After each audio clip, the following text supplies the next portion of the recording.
Hello folks, welcome back to the channel once again, and wow, I can't wait to show my Crystal Super video on Friday.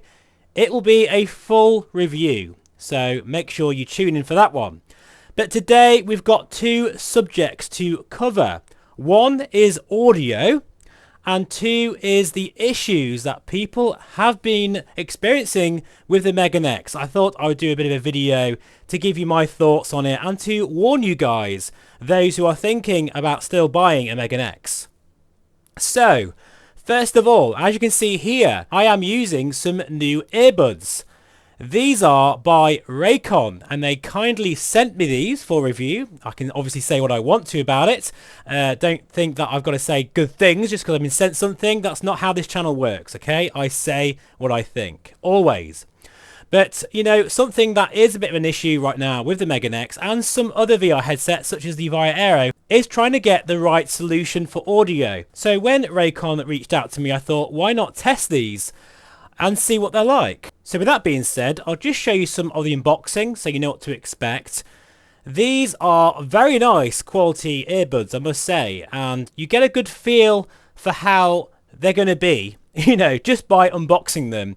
You can tell they just ooze quality. So that's a first tick in the box for me. They have active noise cancellation. They have touch controls as well, so you can kind of like basically brush to change the track, say if you're listening to music, or you can adjust the volume just by simply touching the earbuds. It took a while to get used to this, but after, you know, a bit of muscle memory over time, it does get quite easy. The battery life has about 32 hours as well, which is pretty decent. And overall, the quality of the audio is very nice. Although I think the bass response could be better. I'm quite picky when it comes to, you know, the difference between the frequencies. And I do think while the mid-range is okay, the bass response seems to lack a little bit. Although there is different presets you can try. I did try all of them, and so far the quality overall is very, very nice, just not really excellent. There's also an issue with the Bluetooth connection. And for some reason, the range isn't very good, even though my computer is literally right next to me. So I had to buy an extender, which after that, it worked completely fine, even using my motion rig at the other end of the room. But that's something to bear in mind if you are going to use them for flight simulation, which obviously I presume you would do if you're watching this. Then just make sure you've got a Bluetooth extender. However, on a more positive note, they do work really well when connected to my phone and using my integrated Chiggy system, which is a motorcycle sat-nav, when touring. I recently did a mini tour around Wales, and I noticed that they stay connected the entire time and sounded really good. So it's only for some reason when connected to a computer. I did reach out to Raycon and they helped me try and resolve the issue. I did try it on 4 different PC systems, but for whatever reason, the range just did not work very well with my computer. I've no idea why. But I must say though, it felt quite liberating using the Meganex with earbuds, because it just felt like, you know, I could have most of the clarity and quality of normal headphones with all the advantages of tiny earbuds, meaning I feel cooler in VR. I don't have to have, you know, another thing on my head. It was easy to get in and out of. So yeah, I really do overall quite like them. And I actually, funny enough, have a discount code at the moment for them during Mother's Day. This is not affiliated or anything. I'll put that in the description below if you're interested in these Raycon earbuds. Overall, I quite like them, but I don't know how they compare to other earbuds, and I don't have much experience using these either. You know, I'm more about flying and VR headsets and computer systems and all that kind of thing. So do let me know in the comments below if you've tried these or other earbuds that you find work really well for you. So that's the first subject of today's video. The second one is about the issues people are having with the Meganex. This is something that I'm really truly sad to hear. So at the moment, the Meganex is still my absolute favourite VR headset. and it beats for me personally the big screen beyond, and even headsets such as the Somnium VR1, and that's mainly because of a few factors coming together, such as micro OLED, the beautiful panels which are incredible quality, and it feels like I just can look at the sky without any interruptions. For me, that's really important. Also the form factor, the colours and the deep black levels and the visual fidelity overall and the binocular overlap just really do it for me.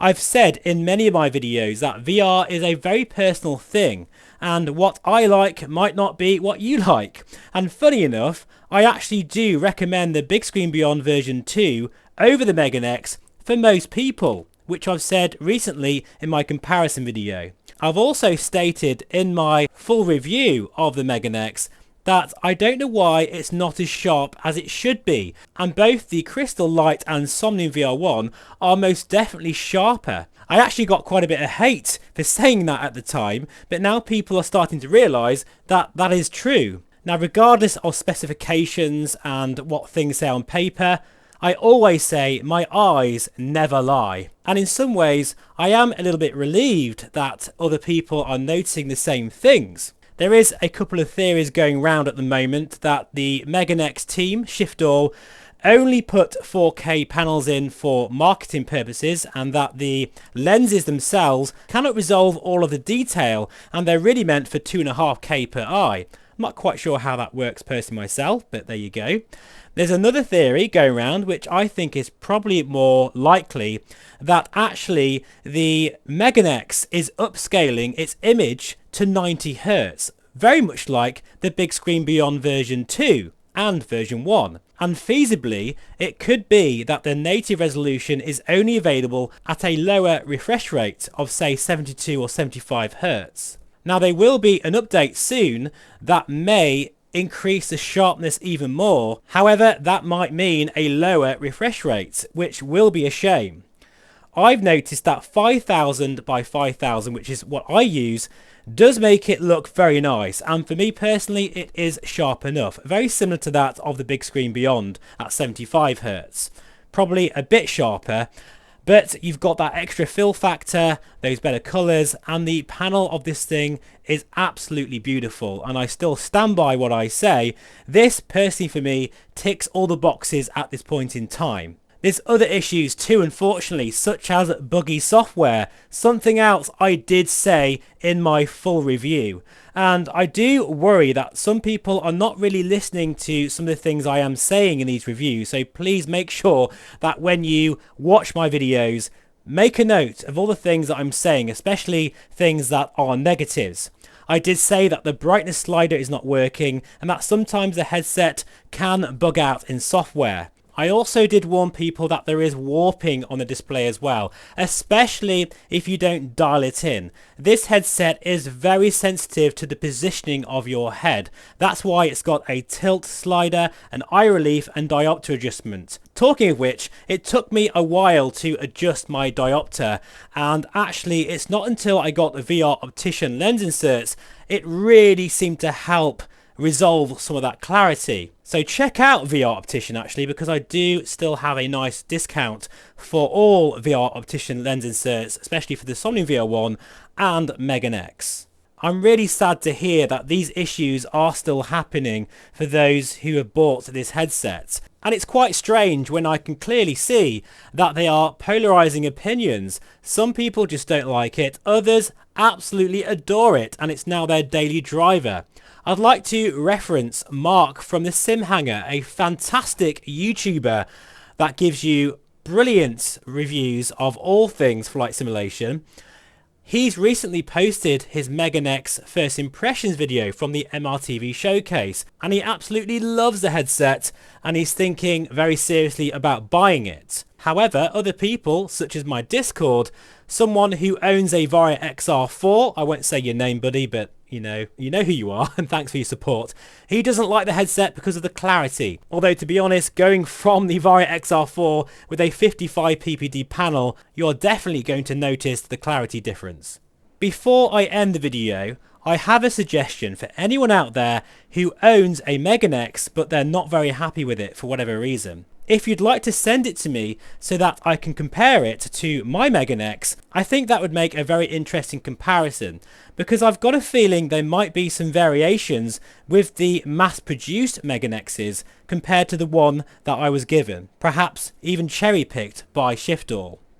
That's the only thing I can think right now, because my headset just looks absolutely phenomenal and I love it, and I stand by what I said, and I'll say it again, this is my favourite VR headset right now. Anyway folks, that's it for this video. Thank you for watching. Please let me know in the comments below, what are your thoughts on Meganex, Big Screen Beyond, whatever it might be. What's your thoughts on Monty wearing it? And make sure to tune in on Friday for my full Pimax Crystal Super review. Thanks for watching. I'll see you again very soon. Bye bye for now.